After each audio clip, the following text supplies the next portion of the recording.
सभा में आए हुए सभी भक्तजनों, मैं बहुत आभारी हूँ स्वामी जी का, जिन्होंने मुझे इस योग्य समझा कि यहाँ बुलाकर मेरा व्याख्यान कराया जाए। स्वामी जी के सभी शिष्यों का बहुत आभारी हूँ जिन्होंने मुझे संपर्क किया और बहुत शीघ्रता में और बहुत जल्दी में ये कार्यक्रम बन सका। मैं बहुत दिन से खुद भी स्वामी जी के दर्शन करना चाहता था। उनकी लिखी हुई कई पुस्तकें मैंने पढ़ी, उनके बारे में मैंने बहुत बार सुना है दूसरे लोगों से। तो आज मुझे सौभाग्य मिला कि मैं यहाँ आ सका और उनके दर्शन हुए और आपसे अपनी बात कह भी सका। मैं और मेरे बहुत सारे साथी पिछले कई वर्षों से इसी तरह के एक कार्य में लगे हैं, जिस तरह का कार्य स्वामी जी ने अपने हाथ में उठा रखा। भारतीय संस्कृति का जो पतन हो रहा है और भारतीय संस्कृति में जो मूल्य रहे हैं, उनमें जो गिरावट आती जा रही है पिछले कई वर्षों से, उसको बचाने के कार्य में हम लोग लगे हुए हैं पिछले कई वर्षों से। भारतीय संस्कृति और सभ्यता के ऊपर पिछले 1000 वर्षों में बहुत तरह के विदेशी आक्रमण हुए। कई बार ऐसे विदेशी आक्रमण हुए हैं जब विदेशी आक्रांता या विदेशी आक्रमणकारी सीधे भारत में आए। उन्होंने भारत की संपत्ति को लूटा, यहाँ के मंदिरों का नाश किया, यहाँ के देवालयों का नाश किया, यहाँ की व्यवस्थाओं को तोड़ा, यहाँ के लोगों को गुलाम बनाया, यहाँ के लोगों को मार पीट कर अपने साथ ले गए। ऐसे बहुत सारे आक्रमणकारी हिंदुस्तान में आए हैं। 10वीं शताब्दी में महमूद गजनबी आया, सोमनाथ का मंदिर तोड़ा, उसके बाद दूसरी बार आया, तीसरी बार आया, 17 बार लगातार महमूद गजनबी आता रहा और एक सोमनाथ के मंदिर को तोड़ता रहा और संपत्ति को लूटता रहा। महमूद गजनबी की मृत्यु के बाद ऐसे बहुत सारे आक्रमणकारी आए, उन्होंने भी भारत को इसी तरह से तोड़ने का काम किया, इसी तरह से उसको बर्बाद करने का काम किया। 15वीं 16वीं शताब्दी तक ये मुस्लिम आक्रमणकारियों का ज्यादा आक्रमण होता रहा भारत के ऊपर, और उसके बाद यूरोप के आक्रमणकारियों का भयंकर तरीके से आक्रमण हुआ भारत के ऊपर। यूरोप की तरफ से जो सबसे पहला आक्रमणकारी भारत में आया वो वास्को डिगामा था 1498 में। वास्को डिगामा के बाद दूसरे बहुत सारे पुर्तगाली आए, स्पेनिश लोग आए, डच लोग आए, फिर फ्रांसीसी लोग आए, फिर अंग्रेज आए हिंदुस्तान में, और ये सिलसिला लगातार चलता ही रहा। कई बार मेरे मन में प्रश्न आता था कि ऐसा क्या था कि जो भारत से ही ऊपर इतने सारे विदेशी आक्रमण हुए, उसका कारण क्या है, उसका रहस्य क्या है, ये समझना चाहिए, जानना चाहिए। तो उस दृष्टि से भारतीय इतिहास का बहुत गहराई से अध्ययन करने की कोशिश मैंने की पिछले कई वर्षों में, और उस अध्ययन करने के दौरान बहुत सारे दस्तावेज भी इकट्ठे किए मैंने। कुछ 50,000 से ज्यादा दस्तावेज पिछले 10 वर्षों में मैंने और मेरे साथियों ने इकट्ठे किए हैं, और उनमें से काफी दस्तावेज विदेशों से लाने पड़े। लंदन नाम का एक शहर है इंग्लैंड में, वहां पर हिंदुस्तान की इतिहास की जानकारी देने वाले लाखों दस्तावेज रखे हुए हैं। लंदन में एक हाउस ऑफ कॉमन्स है, वहां की लोकसभा है। जैसे हमारे देश में दिल्ली में लोकसभा और राज्यसभा है, जिसको हम संसद कहते हैं, वैसे ही इंग्लैंड की भी संसद है, इंग्लैंड की भी एक लोकसभा है और राज्यसभा है। तो इंग्लैंड की लोकसभा को हाउस ऑफ कॉमन्स कहते हैं। तो वहां पर एक बहुत बड़ी लाइब्रेरी बनी हुई है, वहां पर एक बहुत बड़ा पुस्तकालय बनाया हुआ है। कई सौ साल पुराना है वो, 1000 साल पुराना है शायद। तो वहां हिंदुस्तान के बारे में लाखों दस्तावेज पड़े हुए हैं। तो उनमें से कुछ 50,000 दस्तावेज हम लोगों ने निकाले हैं पिछले 10 वर्षों। काफी पैसा इसमें हम लोगों ने खर्च किया, लेकिन हमें उसमें काफी सफलता मिली जब इन दस्तावेजों को हम निकाल कर लाए। और इन दस्तावेजों को निकालने के पीछे हमारे मन का उद्देश्य यही रहा कि आखिरकार हम ये समझना चाहते थे कि इस देश के ऊपर इतने सारे विदेशी आक्रमण क्यों हुए, उसका कारण क्या था, और अगर ऐसे विदेशी आक्रमण होते रहे हैं तो कभी आगे भी हो सकते हैं, तो उससे बचने का कोई रास्ता हो सकता है क्या। मैंने ऐसा महसूस किया है पिछले 10 वर्षों में कि अगर किसी समस्या का गहराई से समाधान ढूंढना हो तो उस समस्या का वर्तमान तो ठीक से समझना ही पड़ता है, उसका भूतकाल भी समझना पड़ता है। और भूतकाल और वर्तमान अगर दोनों ठीक से समझ में आ जाए तो फिर उसका भविष्य भी समझ में आने लगता है। तो इस दृष्टि से हमने वो काम किया और उस काम को करने के बाद जो ज्ञान मिला, जो जानकारी मिली, वही मैं आपसे कहने के लिए आया कि पिछले 1000 साल में ये सबसे ज्यादा विदेशी आक्रमण हिंदुस्तान के ऊपर एक तो इसलिए हुए कि हमारा राष्ट्र बहुत समृद्ध था। हमारा राष्ट्र बहुत समृद्ध था, शक्तिशाली था। हमारे राष्ट्र के पास संपत्ति बहुत थी। हमारे राष्ट्र में मूल्य बहुत ऊंचे रहे थे। सांस्कृतिक विरासत हमारी बहुत ऊंची थी।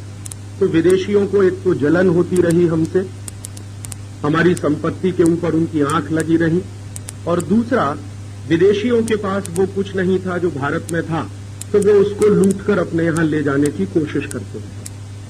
तो इसलिए ये सारे के सारे विदेशी आक्रमण होते रहे।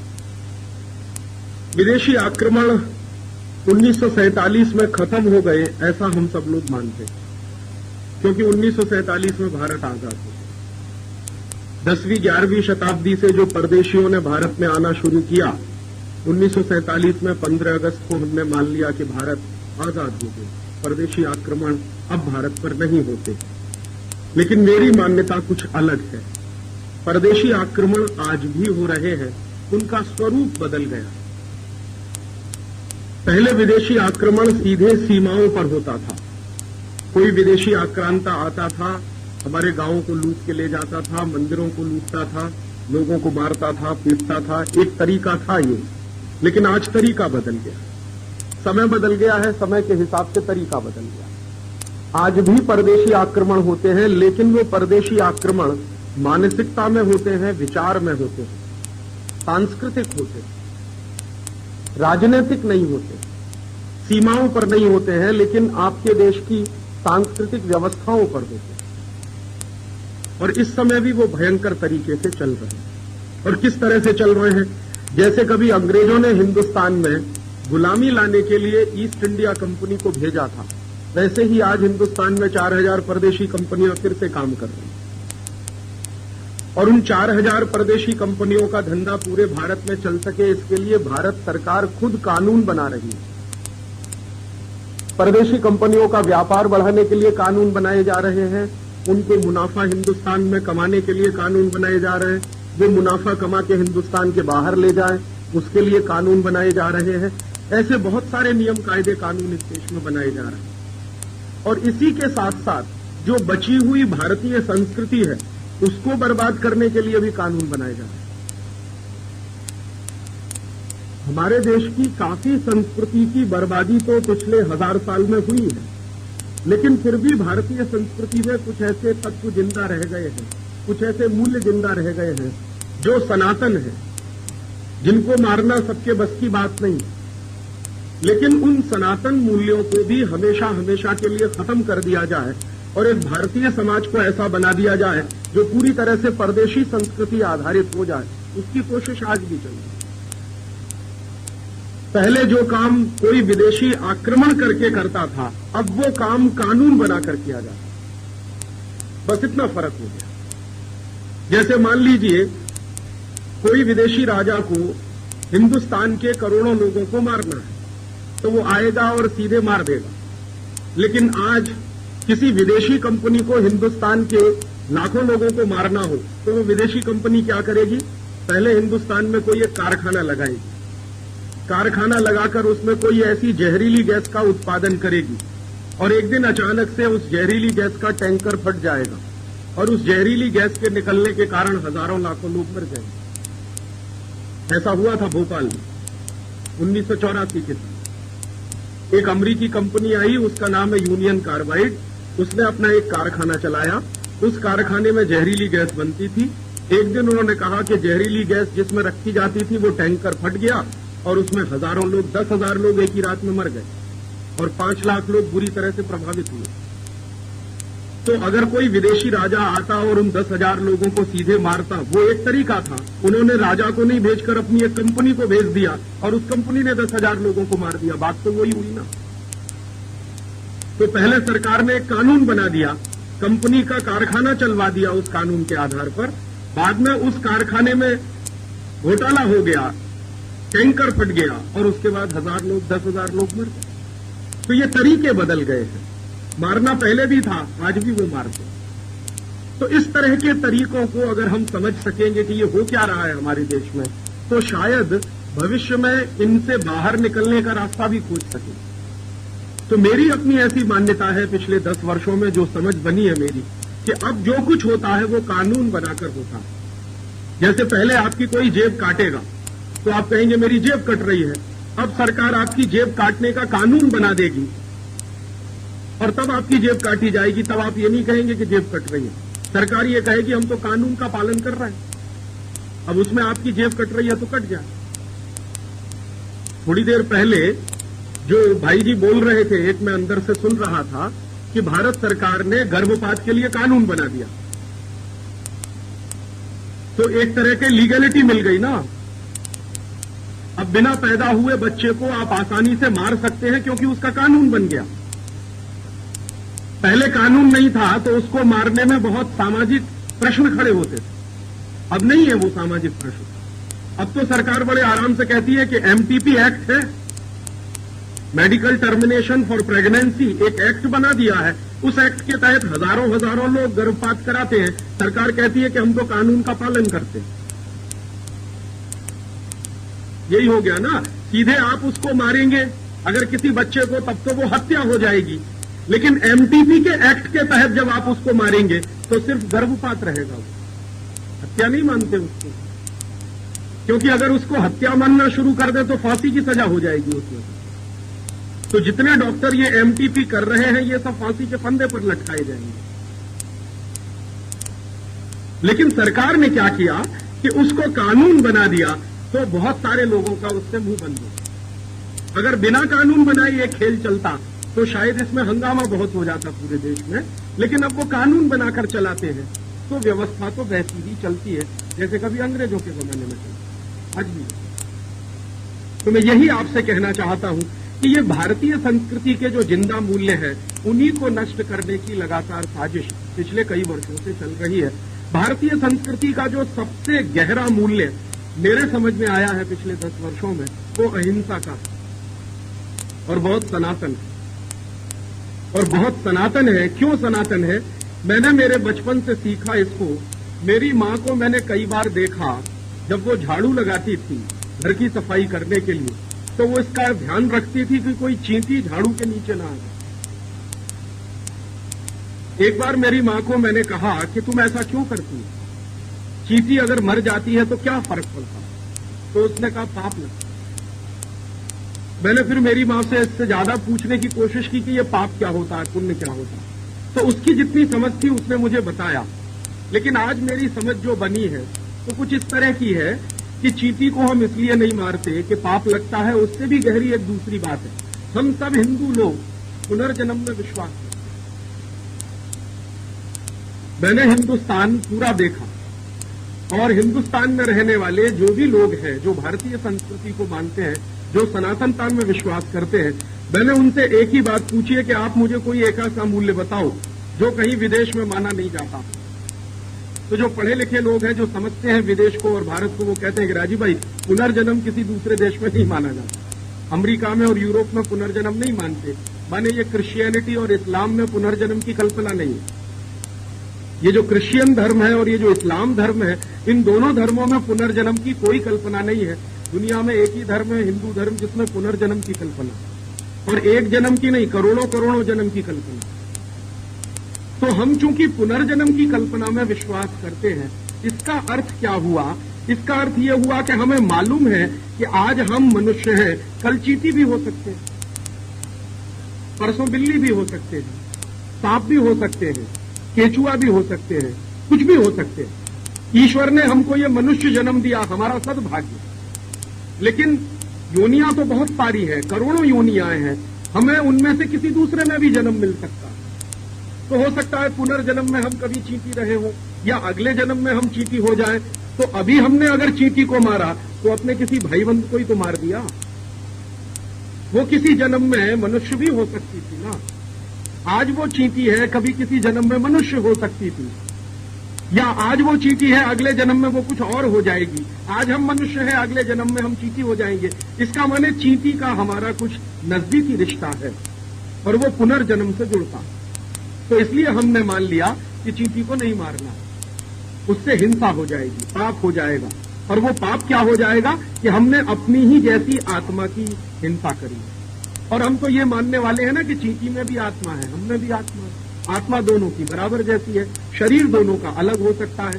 भगवान तो हर जगह यही कहते हैं कि आत्मा सब में एक जैसी है, तो उसमें भी आत्मा है, हम में भी आत्मा है। सब में अगर आत्मा है तो हम तो किसी को मार नहीं सकते, सब हमारे सहकर्मी हो सकते हैं। और शायद हम किसी को मार नहीं सकते, इसलिए हिंदुस्तान के इस हिंदू धर्म में जीव जगत के कल्याण की बात कही है, सिर्फ मनुष्य जगत के कल्याण की बात नहीं, पूरा जीव जगत का कल्याण है। हम कहते हैं ना, जीव जगत का कल्याण हो, मेरे सिर्फ अकेले का नहीं, चींटी का भी कल्याण हो, हाथी का भी कल्याण हो, शेर का भी कल्याण हो, सर्प का भी कल्याण हो, कछुए का भी हो जाए। तो जीव जगत में जितने हजारों लाखों करोड़ों प्राणी हैं, सबका कल्याण हो, क्योंकि सब हमारे ही जैसे हैं। तो सबका कल्याण हो, सब हमारे ही जैसे हैं, तो हम तो किसी की हिंसा नहीं कर सकते, हम तो किसी को मार नहीं सकते। इसलिए ये अहिंसा का तत्व भारतीय संस्कृति में सबसे प्रधान तत्व है। यूरोप में ऐसा नहीं, अमेरिका में ऐसा नहीं। मैंने यूरोप भी देखा है, अमेरिका भी देखा, 2-3 वर्ष में रहा भी होगा। मैंने वहां के लोगों को भयंकर हिंसा करते हुए देखा, क्योंकि उनके मन में इस बात की कोई कल्पना नहीं है कि तुमको ये जन्म मिला है तो अगला जन्म भी मिलने वाला है। यहां जो धर्म सिखाया जाता है, जैसे इस्लाम और क्रिश्चियनिटी, उन दोनों धर्मों में उनको ये सिखाया जाता है कि कल्याण हो मनुष्य जगत का, जीव जगत का नहीं। और उसकी व्यवस्था में मनुष्य को प्रधान माना जाता, बाकी जीव जगत उसमें गौण हो जाता। तो मनुष्य प्रधान है, बाकी जीव जगत गौण है, तो वो गाय काट के भी खा लेते हैं, बैल काट के भी खा लेते हैं, घोड़े का मांस भी खा लेते हैं, सुअर का मांस भी खा लेते हैं वो लोग, तो कुत्ते का मांस भी खा लेते हैं बहुत सारे। हाँ, यूरोप में कुत्तों का मांस खा लेते हैं, गाय बैल बकरी का तो खाते ही हैं, कुत्तों का भी मांस खा लेते हैं। उनको कुछ लगता ही नहीं है, उनको नहीं लगता कि मैं जो मांस खा रहा हूं वो मेरे ही जैसे किसी भाई का। परेशान मत होइए, वो आपको कोई नुकसान नहीं करेगा। संस्कृति का दर्शन है और यूरोप की संस्कृति का दर्शन है, इसमें बड़ा भारी फर्क है और यही फर्क हमको समझना चाहिए। अब इस फर्क को मैंने बताने की इसलिए कोशिश की कि अब मैं जो मूल विषय पर आ रहा हूं, गर्भपात पर या गो हत्या के सवाल पर, वो यहां से जुड़ता कि हमारे यहां गो हत्या क्यों नहीं हो सकती, यूरोप में क्यों हो सकती है।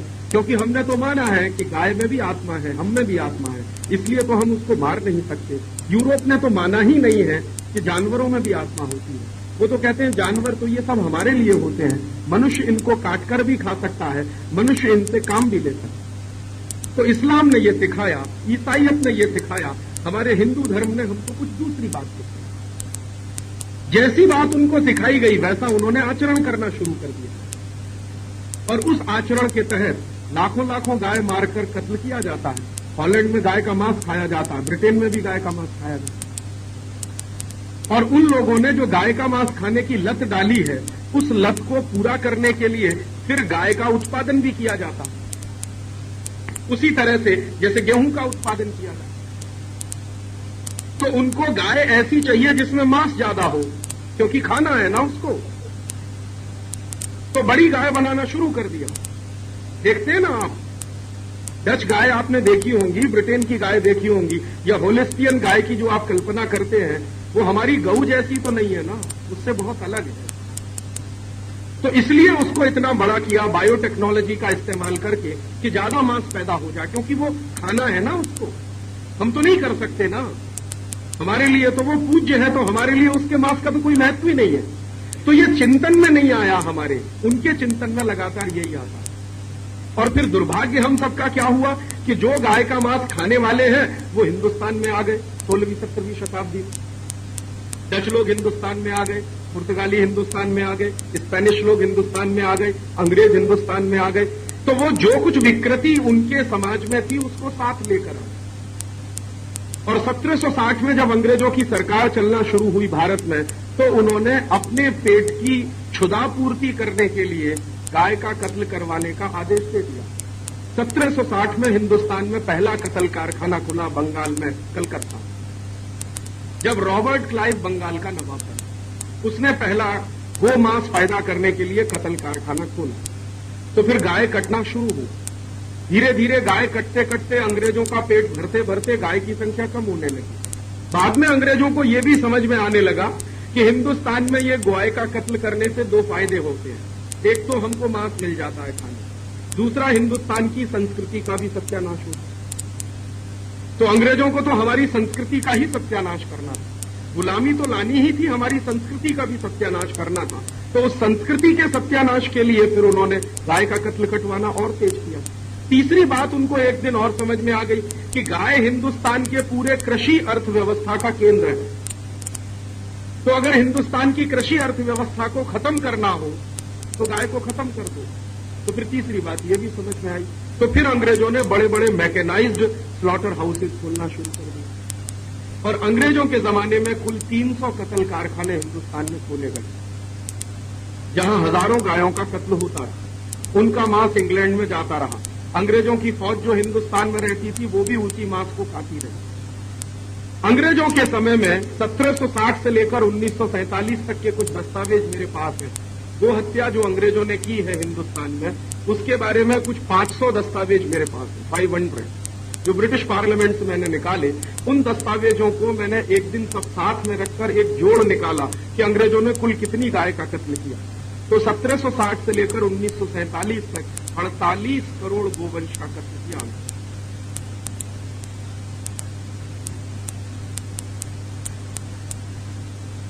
कैसी प्रजा हो सकती है अंग्रेजों की, उसका ये एक नमूना। वो 48 करोड़ गोवंश का कत्ल उन्होंने कर दिया। वो 48 करोड़ का गोवंश अगर जिंदा होता, कभी आप कल्पना करिए, तो आज गाय की संख्या हिंदुस्तान में मनुष्यों की संख्या से ज्यादा होती, और ज्यादा नहीं होती तो कम से कम मनुष्यों की संख्या के बराबर तो होती। हम 100 करोड़ लोग हैं तो 100 करोड़ गाय होती इस देश में कम से कम, और 100 करोड़ लोग 100 करोड़ गाय होती तो हिंदुस्तान में बहुत कुछ गरीबी और बेकारी का प्रश्न हल हो गया होता। क्योंकि गाय दूध तो देती है, उस दूध से आप बहुत कुछ बना सकते हैं, उसकी बिक्री कर सकते हैं, अपनी जीविका चला सकते हैं। उसके बाद उसका गोबर भी निकलता है, उसमें लक्ष्मी बसती है, उसको खेत में डालकर अन्न पैदा करने के काम में ला सकते हैं। जो गोमूत्र निकलता है उसमें कई तरह के ऐसे अच्छे से अच्छे रासायनिक तत्व विद्यमान हैं जिनसे आप सैकड़ों किस्म की दवाएं बना सकते हैं। वो खेती के भी काम आ सकती है, मनुष्य के भी काम आ सकती है। 108 तरह की दवाएं तो मैंने खुद बनाकर प्रयोग करके देखी जो मनुष्य के काम आती है। अच्छी से अच्छी, गहरी से गहरी बीमारियां दूर होती है। डायबिटीज नाम की बीमारी किसी भी एलोपैथी के डॉक्टर के बस में नहीं है कि वो ठीक कर सके, लेकिन गोमूत्र में शक्ति है कि कितनी ही खतरनाक डायबिटीज हो, ठीक हो जाती है 3 महीने में, 4 महीने। अर्थराइटिस की बीमारी एलोपैथी के किसी डॉक्टर के पास उसका कोई इलाज नहीं है। गोलियां देकर आपको थोड़ी देर के लिए दर्द बंद करा देगा, लेकिन जब जाड़ा आएगा फिर दर्द शुरू हो जाएगा। गोमूत्र में इतनी शक्ति है कि अर्थराइटिस को हमेशा के लिए खत्म कर देगा।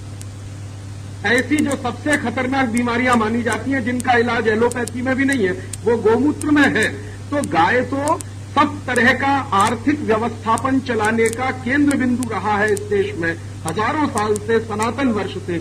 उसको खत्म जब किया अंग्रेजों ने, तो भारतीय अर्थव्यवस्था का केंद्र बिंदु तोड़ दिया अंग्रेजों ने। बाद में मुझे ऐसा लगता था कि 1947 में तो ठीक है, अंग्रेज चले गए तो फिर अंग्रेजों की नीतियां भी चली जाती इस देश में।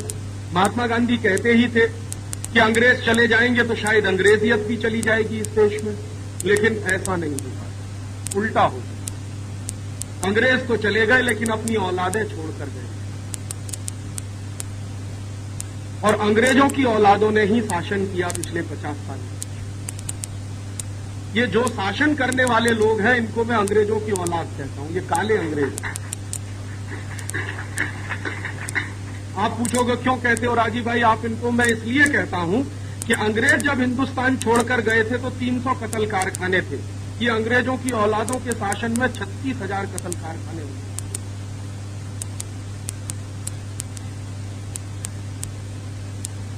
और रोज एक सरकारी फरमान आता है, कोई एक नया कत्ल कारखाना खुल जाता है रोज।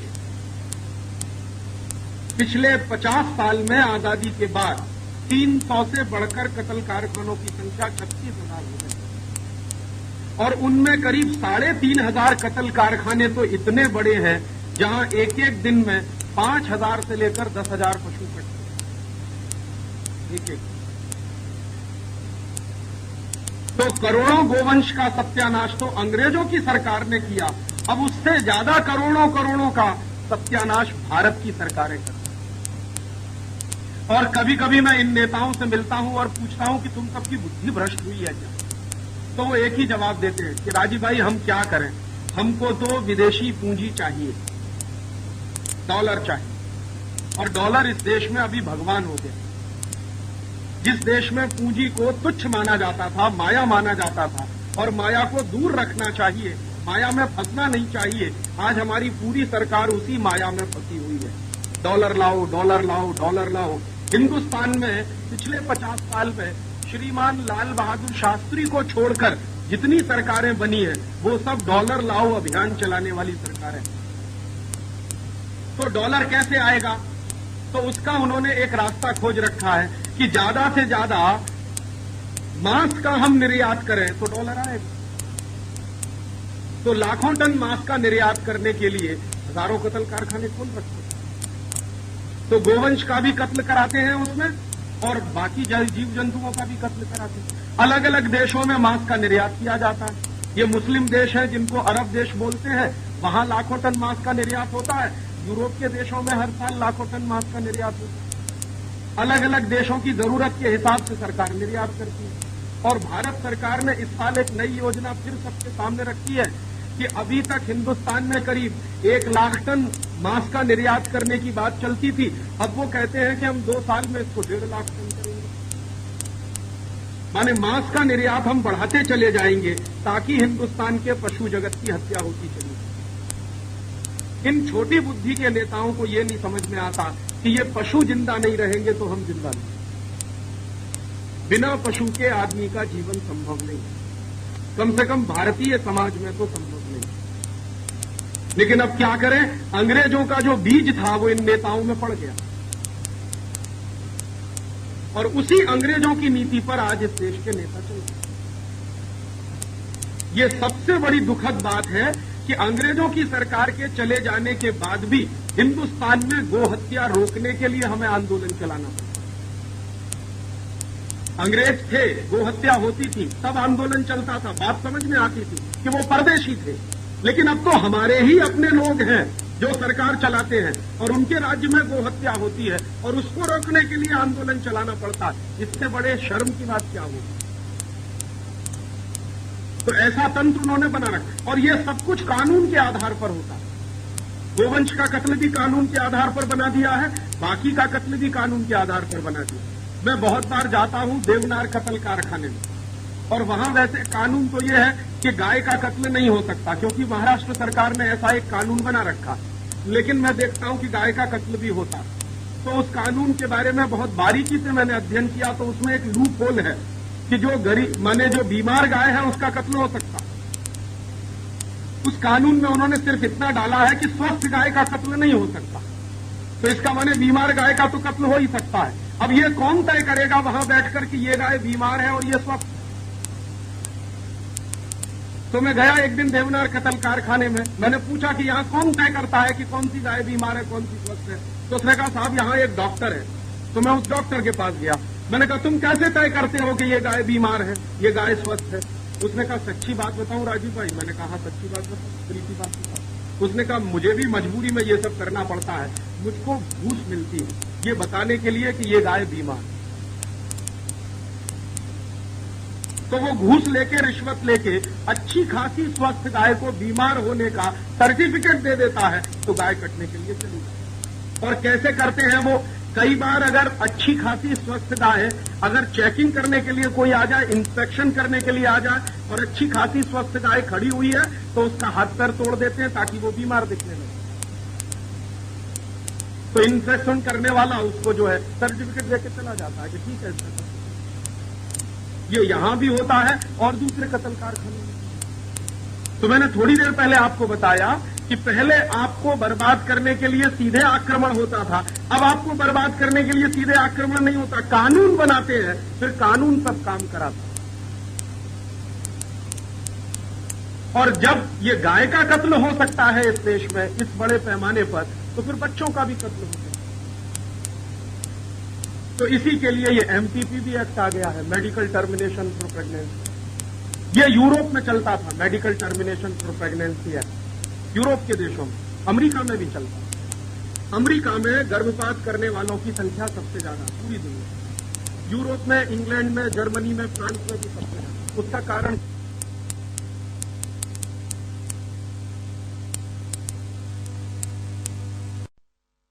अमेरिका में भी चलता है।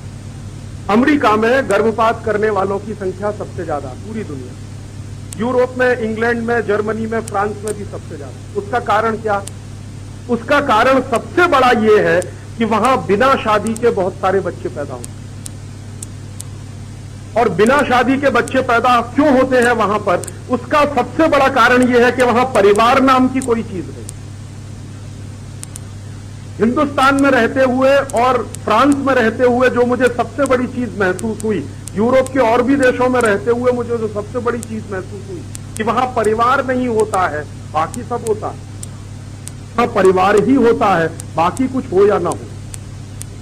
तो हमारे यहां चूंकि परिवार की कल्पना है ना, तो परिवार तो समाज में से निकलता है। तो फिर पारिवारिकता को चलाने के लिए समाज ने बहुत सारे नियम बना रखे हैं। उनमें से एक नियम है वर्जना का, संयम का, कि जब तक आपका परिवार ना बसे तब तक आप शारीरिक संबंधों से बचें। माने शारीरिक संबंध तभी इस देश में करने की आपको परमिशन दी जाती है जब आप गृहस्थ हो जाएं। बाकी तो ब्रह्मचारी ही रहना पड़ता है जीवन में। ब्रह्मचारी माने संयम का जीवन बिताना पड़ता। यूरोप में तो ऐसा नहीं होता, वहां तो 11-12 साल की लड़कियां मां बनती हैं। आप सुनते आश्चर्य करिए। मैं एक बार डेनमार्क नाम के देश में था, 1991 के साल की बात है। तो डेनमार्क की संसद में बड़ी बहस चल रही थी उस समय, और बहस ये चल रही थी कि लड़कियों को मां बनने की सबसे कम उम्र क्या रखी जाए। ये बहस चल रही थी डेनमार्क की संसद। और वो 3 महीने बहस चलने के बाद उन्होंने फैसला किया कि सबसे कम उम्र में मां बनने की लड़की की क्षमता 14 साल में विकसित हो जाती है, तो 14 साल की उम्र को मां बनने की उम्र घोषित कर दिया जाए। तो वहां 14 साल की लड़की मां बन सकती है, लेकिन जरूरी नहीं है कि उसकी शादी हो गई हो। तो बिना शादी के मां बनती है तो फिर संकट आता है, बच्चे को पालेगी कैसे? तो या तो एबॉर्शन करो या तो अनाथ आश्रम में बच्चे को दान करो। तो परिवार नहीं होने से और पारिवारिकता नहीं होने से उन यूरोप के देशों में एक बहुत राक्षसी संस्कृति का विकास हुआ। और वो राक्षसी संस्कृति यही है कि या तो बच्चा पैदा होने मत दो, और अगर हो जाए तो उसको अनाथ आश्रम में दे आओ, क्योंकि पालना आपके लिए संभव नहीं है। और वहां क्या हुआ है, स्त्री और पुरुष सिर्फ शारीरिक संबंधों तक सीमित है, आत्मा की कोई बात नहीं होती, क्योंकि वो मानते ही नहीं कि आत्मा होती भी है।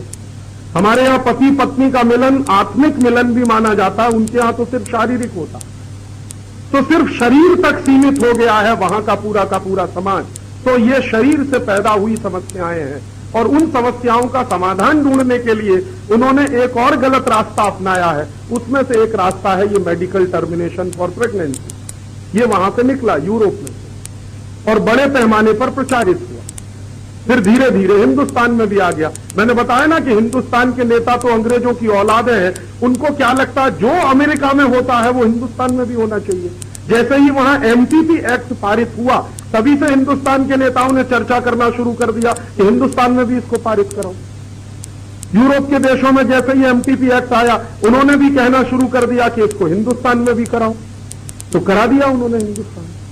और अब हालत यह है कि जिस तरह से गोवंश का कत्ल हो रहा है, वैसे मनुष्य जाति का, नारी जाति का भी कत्ल। जगह जगह हॉस्पिटल्स खुल गए क्योंकि कानून बन गया। पहले कानून नहीं था तो चोरी छुपे होता होगा, कम पैमाने पर होता होगा। जैसे ही कानून बना तो बहुत बड़े पैमाने पर शुरू हो गया, और बाकायदा उसका विज्ञापन होता है, क्योंकि वो तो दुकान चलती है ना। जैसे कोई परचूनी की दुकान चलाता है कि तेल खरीद ले जाओ मेरी दुकान से, चावल खरीद ले जाओ मेरी दुकान से, गेहूं खरीद ले जाओ मेरी दुकान से, वैसे ही दुकान चल रही है गर्भपात की कि आओ मेरी दुकान पे गर्भपात करा के जाओ। और आप मुंबई में कभी घूमेंगे, मेरा खून जलता है जब मैं मुंबई जाता हूं, वहां की रेलगाड़ियों में स्टिकर लगाए जाते हैं बड़े बड़े कि आइए और 150 रुपए में छुटकारा पाइए, ये उस पर लिखा हो। और हमारे ये बेवकूफ नेताओं ने कानून कैसे बनाए हैं, कानून कुछ इस तरह के बनाए हैं कि हमारे देश में अगर कोई बच्चा पैदा हो जाए उसके बाद उसकी हत्या की जाए तो उसको तो कहते हैं हत्या, लेकिन पैदा होने के पहले मार दें तो उसको कहते हैं गर्भपात। हत्या तो दोनों, एक गर्भपात एक हत्या, ये कहते हैं हत्या तो दोनों है। सारे डॉक्टर जानते हैं दुनिया के कि 2-3 महीने के गर्भ ठहरने के बाद ही बच्चे में जान पड़ जाती है, तो आप उसको मार रहे हो तो हत्या ही कर रहे हो। लेकिन गर्भ के अंदर करें तो वो हत्या नहीं है, गर्भ के बाहर करें तो हत्या है।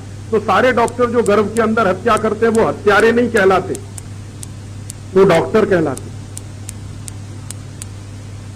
और उसी बच्चे को गर्भ के बाहर लाकर मारे तो उनको हत्यारा कहते। हत्यारे तो दोनों हैं, एक डिग्री होल्डर है, दूसरा सुपारी होल्डर है, इतना ही तो फर्क है ना। वो डिग्री लेकर हत्याएं करता है, दूसरा सुपारी लेकर करता है। 10,000 की सुपारी दी जाती है, 20,000 की सुपारी दी जाती है, 50,000 की सुपारी तो दोनों ही लेते हैं। बस फर्क इतना है कि डिग्री होल्डर कम सुपारी लेता है, 150 रुपए की सुपारी में कर देता है, और जो पेशेवर हत्यारा है वो 10,000 की सुपारी लेता है। सुपारी तो दोनों ही लेते हैं। और हम भी कुछ ऐसे बेवकूफ हो गए हैं कि जो डिग्री होल्डर है उनको अपने समाज में बहुत सम्मानित करते हैं, प्रतिष्ठित करते हैं, उनको मालाएं पहनाते हैं। देखो कितने बड़े डॉक्टर साहब हैं, राक्षस नहीं कहते उनको, डॉक्टर साहब कहते हैं। वो तो राक्षस से भी गए बीते। रावण भी था तो उसकी कुछ नीतियां थी, लेकिन इनकी तो कुछ भी नीति नहीं, ये तो रावण से भी गए बीते। हमने समाज में उनको प्रतिष्ठा देना शुरू कर दिया, और पढ़े लिखे परिवारों ने अपने अपने बेटा बेटियों को वो बनाने के लिए कसरत करना शुरू कर दिया कि मेरा बेटा डॉक्टर, मेरी बेटी डॉक्टर। ये नहीं कहते कि मेरा बेटा राक्षस, मेरी बेटी राक्षस।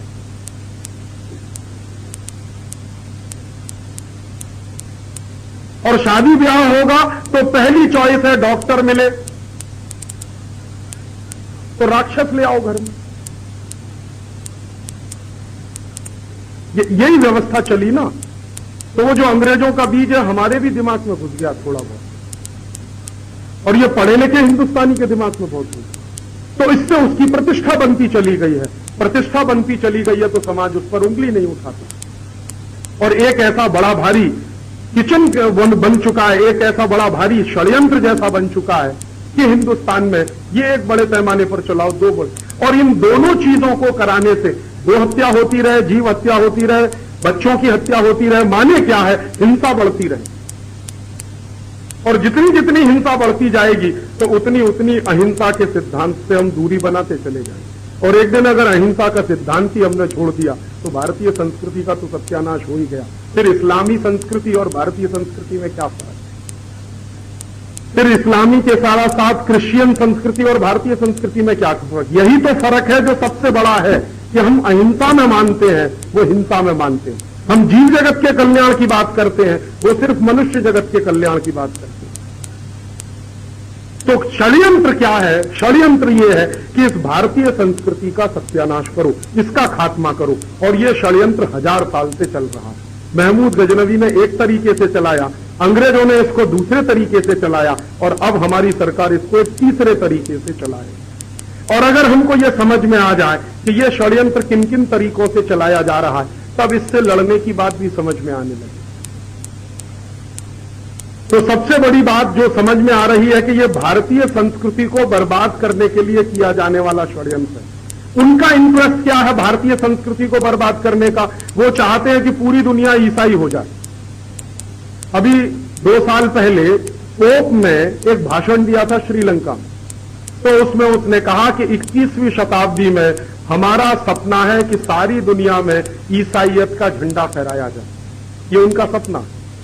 तो उसी सपने के आधार पर वो काम करते, उसी सपने के आधार पर वो सारी प्लानिंग करते।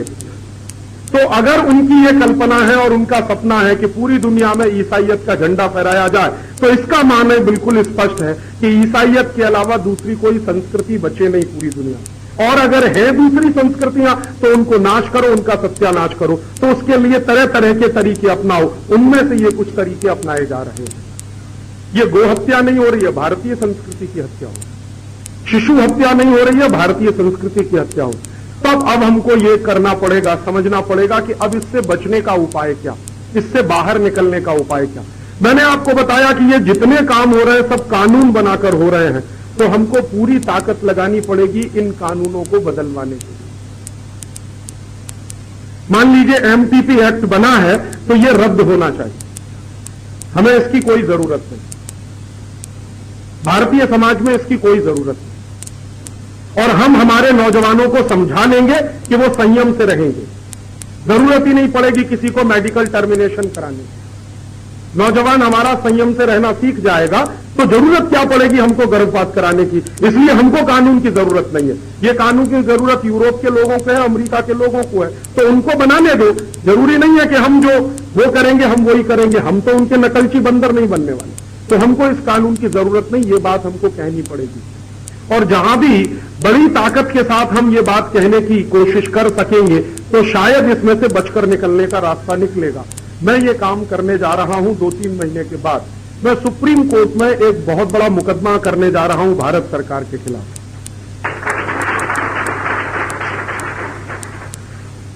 हिंदुस्तान की सर्वोच्च अदालत में भारत सरकार के खिलाफ मैं यही मुकदमा करने जा रहा हूं कि कौन कौन से कानूनों की हमको जरूरत है, कौन से कानूनों की हमको जरूरत नहीं है। जैसे ये गाय की हत्या करने के लिए कानून बना रखा है, शिशुओं की हत्या करने के लिए कानून बना रखा है, ऐसे हिंदुस्तान की सरकार ने 3735 कानून बना रखे हैं जो भारतीय संस्कृति का सत्यानाश करते। ऐसे 3735 कानून है। 2 कानूनों का जिक्र मैंने किया आपको, ऐसे 3735 कानून। तो ये सारे के सारे 3735 कानूनों को रद्द करना है। हमें इन कानूनों की कोई जरूरत नहीं है। अंग्रेजों को जरूरत थी लेकिन हमें नहीं है। यूरोप को जरूरत होगी वो करें, अमेरिका को जरूरत होगी वो करें, हमको इनकी जरूरत नहीं है। तो जब जरूरत है ही नहीं तो वो कानून क्यों चले? और कानून चलता है तो उसी से रास्ता बनता है ये सब करने का। तो कानून खत्म करो पहले। तो इसके लिए हम सुप्रीम कोर्ट में मुकदमा करने जा रहे हैं। शायद अगस्त-सितंबर तक हमारा मुकदमा होगा सुप्रीम कोर्ट में। लेकिन इस मुकदमे में ताकत पड़े और इस मुकदमे के बारे में सुप्रीम कोर्ट के जज को यह लगे कि यह कुछ ऐसा मामला है जिसमें करोड़ों हिंदुस्तान की जनता शामिल है, यह किसी एक राजीव दीक्षित का मामला नहीं है। मैं ऐसा चाहता हूं कि जिस दिन यह मुकदमा जाए तो हिंदुस्तान के उस जज को पता चल जाए कि यह मामला करोड़ों लोगों का है, माने करोड़ों लोग इसमें शामिल हैं। और ये बात हम उनको समझा सकें सुप्रीम कोर्ट वालों को, तो उसके लिए हमने क्या किया है कि 1 करोड़ लोगों से हस्ताक्षर लेकर उनका एफिडेविट सुप्रीम कोर्ट में लगाने का फैसला किया। अभी तक सुप्रीम कोर्ट में जितने मुकदमे होते हैं उसमें 1 पार्टी होती है या 2 पार्टी होती है, 1 व्यक्ति होता है, 2 व्यक्ति होता है। हम हिंदुस्तान के 1 करोड़ लोगों की तरफ से यह मुकदमा करने वाले। मैं अकेले भी कर सकता हूं, यह अधिकार मुझको है। हमारे देश के संविधान की व्यवस्था के अनुसार उसमें एक आर्टिकल नंबर 32 है जो मुझको व्यक्तिगत रूप से भी अधिकार देता है कि मैं भारत सरकार के खिलाफ ये केस कर सकता हूं। लेकिन मैंने सोचा कि मैं अकेले क्यों करूं, क्योंकि मेरे अकेले का मामला नहीं है, करोड़ों लोगों का मामला। और मैं अकेले गया तो जज इसको रद्द भी कर देगा। तो मैंने सोचा कि नहीं, मैं अकेले नहीं जाऊंगा, 1 करोड़ लोगों की तरफ से ये मुकदमे को लेकर। तो हिंदुस्तान के 1 करोड़ लोगों से आजकल हम हस्ताक्षर ले रहे हैं। अभी तक 30 लाख लोगों ने हमको हस्ताक्षर दे दिए, 70 लाख और दे देंगे अगले जुलाई अगस्त में। और जैसे ही 1 करोड़ की संख्या होगी वैसे ही हम वो मुकदमा करेंगे। और उस मुकदमे में जितनी ताकत बन पड़ेगी हम ये सिद्ध करेंगे कि कानून आदमी के लिए है, आदमी कानून के लिए नहीं। तुम कोई भी कानून बनाओगे तो पहले हमसे पूछकर, हमारी जरूरत है कि नहीं है, तभी तो कानून बनेगा ना। सरकार अपने मन से कैसे तय कर सकती है कि हमारे मन में जो आएगा वो कानून हम बनाएंगे? क्योंकि सरकार तो नौकर है हमारी, हम तो मालिक है सरकार की। सरकार तो हमारे वोट पर चुनी जाती है ना, तो नौकर है वो तो हमारे। नौकर मालिक से बिना पूछे कोई काम कर सकता है? तो ये सरकार बिना हमसे पूछे कैसे काम करेगी? तो इस आधार पर, और हम जितने कानून हैं उनके बारे में सिद्ध करेंगे कि ये सारे के सारे कानून राष्ट्र विरोधी कानून है, भारतीय संस्कृति विरोधी कानून है, भारतीय जनता के रास्ते में रोड़े अटकाने वाले कानून है। हमारे देश का जो लॉ है, नेचुरल जस्टिस का जो प्राकृतिक नियम और प्राकृतिक न्याय का सिद्धांत है, उसके खिलाफ ये सारे के सारे कानून है। और ये बात अगर हम सिद्ध कर सके सुप्रीम कोर्ट में, तो फिर सुप्रीम कोर्ट इनमें से कई कानूनों को रद्द करने के बारे में गंभीरता से सोचेगा। और ये कानून अगर एक एक तरह से रद्द होते चले जाएं, तो रास्ता फिर थोड़ा थोड़ा खुलता चला जाएगा। ये लड़ाई का एक हिस्सा, पूरी लड़ाई ये नहीं है, लड़ाई का ये एक हिस्सा है। तो कानून को हटा लेंगे वहां से, लेकिन मानसिकता में जो बैठ गया है उसको भी हटाना पड़ेगा। हिंदुस्तान के पढ़े लिखे लोगों की मानसिकता में जो ये बैठ गई है ना चीज, कई साल के कानून बनने के बाद, इस मानसिकता में से भी इसको हटाना पड़ेगा। तो उसके लिए बड़े पैमाने पर हिंदुस्तान की जनता का जागरण करना होगा, हिंदुस्तान की जनता में चेतना लाने का काम करना होगा कि ये जो कुछ किया जा रहा है वो क्यों किया जा रहा है। नहीं तो कई बार क्या होता है कि हम कोई काम करने की कोशिश करेंगे, जनता का ही एक वर्ग खड़ा होकर कहेगा कि आप साहब ये क्यों करते हैं, इससे हमारी रोजी रोटी खत्म होगी। ये सब डॉक्टर हमारे खिलाफ चले जाएंगे कोर्ट में और कहेंगे आप तो हमारी दुकान बंद करा देंगे, दुकान बंद होगी तो हमारी जीविका कैसे चलेगी, जीविका नहीं चलेगी तो हमारा मौलिक अधिकार खत्म होगा। तो सुप्रीम कोर्ट में एक दूसरा मुकदमा लेके हमारे विरोधी आ जाएंगे। तो वो ऐसा ना कर सके, इसके लिए जनता में बड़े पैमाने पर जन जागरण करना हो, ये दूसरा काम है। अब उस जन जागरण के लिए हमको प्रवक्ता चाहिए जो गांव गांव जा सके, गली गली जा सके, मोहल्ले मोहल्ले जा सके, लोगों को ये बात समझा सके। तो इसके लिए हम लोगों ने कुछ प्रवक्ताओं को तैयार करना शुरू किया है, लेकिन प्रवक्ता तैयार होने में समय लगता है।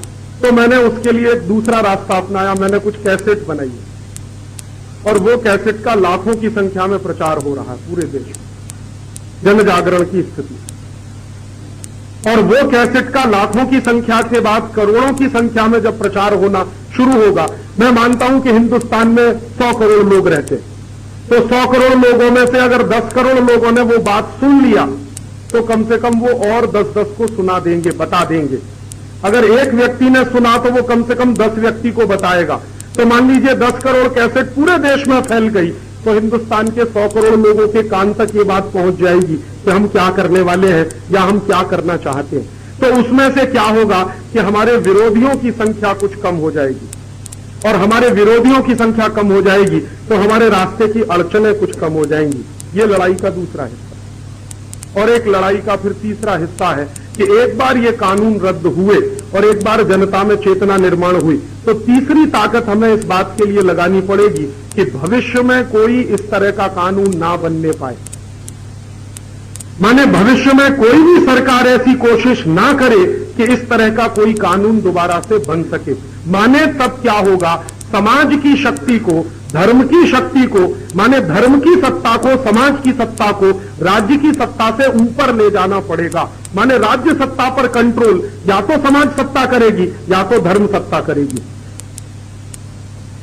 आज क्या हो गया है, राज्य सत्ता धर्म सत्ता से ऊपर आ गई है, राज्य सत्ता समाज सत्ता से ऊपर आ गई है। तो ये राज्य सत्ता को धर्म सत्ता के नीचे लाना है, वही उसकी जगह है। हमारे यहां धर्म सत्ता प्रमुख होती है, नीचे समाज सत्ता होती है, राज्य सत्ता तो उससे भी नीचे होती है। तो भारतीयता की जो संस्कृति रही है उसी के हिसाब से इस सत्ता को नीचे लाना।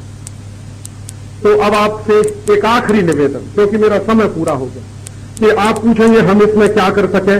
आप इस पूरे काम में जितनी शक्ति से मदद कर सके करिए। सबसे बड़ी मदद आप क्या कर सकते हैं, जो सबसे आसान है।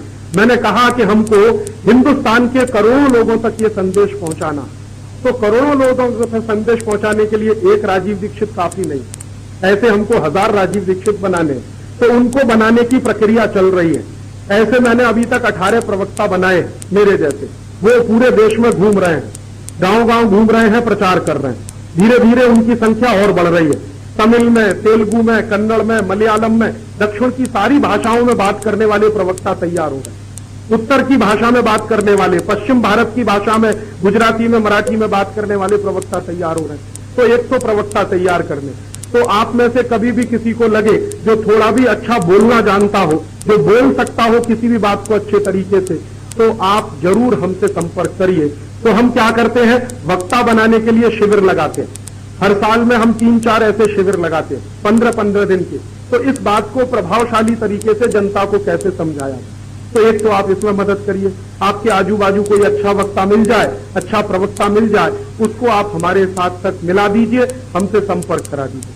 दूसरा, आप क्या हमारी मदद कर सकते हैं, मैंने आपसे कहा कि हमने कैसेट्स बनाई है। वो कैसेट का जितने बड़े पैमाने पर प्रचार आप करने में मदद कर दें, उतनी जल्दी ये काम संभव होगा। क्योंकि कैसेट से बात जितनी जल्दी पहुंचेगी, शायद वक्ताओं के माध्यम से भी नहीं पहुंचेगी। मैं कुछ कैसेट्स अपने साथ लेके आया हूं, वहां बाहर स्टॉल पे रखी है। अगर आप उसको लेकर जाएं, अपने गली में, अपने मोहल्ले में, अपने गांव में ज्यादा से ज्यादा लोगों को सुनाएं, ज्यादा से ज्यादा लोगों को ये सब बातें बताएं, तो बहुत बड़े पैमाने पर यह वैचारिक क्रांति का दौर शुरू होगा। और एक तीसरा और आखिरी तरीका कि इन सब प्रश्नों पर गंभीरता से ताकत बनाने के लिए गांव-गांव, नगर-नगर, गली-गली संगठन खड़े किए जाएं। इन प्रश्नों का हल ढूंढने के लिए, समाधान ढूंढने, कहीं तालुका स्तर का संगठन हो, तहसील स्तर का हो, गांव स्तर का हो, ग्राम पंचायत स्तर का हो, जिले स्तर का हो, प्रदेश स्तर का हो, राज्य स्तर का हो, तो जगह जगह बड़ी मात्रा में संगठन खड़े किए जाएं और उस संगठन में पूरा समय दान करने वाले लोगों की भर्ती की जाए। क्योंकि हमें 2-3 तरह के लोग चाहिए। एक तो ऐसे जो 24 घंटे यही काम करें, कुछ ऐसे भी लोग मिलेंगे जो जीवन में अपने बहुत सारे काम करेंगे, थोड़ा सा 2-3 घंटे का ये काम भी करेंगे। तो कुछ अल्प समयदानी और कुछ पूर्ण समयदानी हमको लोग चाहिए। तो पूर्ण समयदानी लोगों की भर्ती करनी है, अल्प समयदानी लोगों की भर्ती करनी है, और फिर तीसरे ऐसे लोग मिलेंगे जो धंधा करते होंगे, दुकान चलाते होंगे, व्यापार करते होंगे, लेकिन उनसे भी हम कहेंगे कि कम से कम 1 घंटा रोज का अपने जीवन का इस काम के लिए दान करो, समय दान करो। बड़े से बड़ा दान समय दान करो इस समय। तो ज्यादा से ज्यादा समयदानी लोग इस काम के लिए मिलने लगेंगे, तो शायद एक बहुत बड़े पैमाने पर यह काम हम कर सकेंगे। और एक अंतिम निवेदन के साथ मैं आपसे ये कह रहा हूं कि अगर हम सब लग जाएंगे संकल्प के साथ, तो इसको जरूर कर लेंगे। हिंदुस्तान की जनता में ऐसी संकल्प शक्ति है कि 200 साल, 250 साल की अंग्रेजों की गुलामी को उखाड़ के फेंक दिया इसी जनता ने। तो 200-250 साल की अंग्रेजों की गुलामी को उखाड़ कर फेंक दिया और अंग्रेजों की सरकार चली गई और ईस्ट इंडिया कंपनी भी चली गई।